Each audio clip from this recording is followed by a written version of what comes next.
বৃত্ত দ্বারা x অক্ষে খণ্ডিত অংশ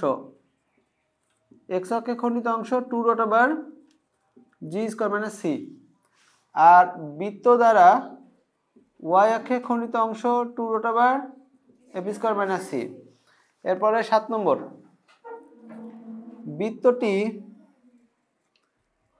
x অক্ষকে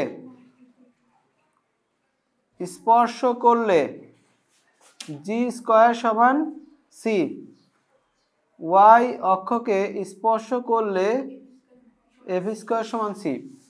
তো এই কয়টা জিনিস হচ্ছে আমরা এই পর্যন্ত কথা বলেছি, বুঝছো?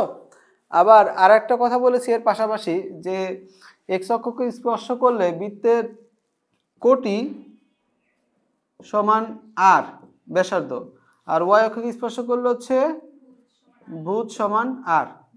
এটাতে পরমাণু আটকানো।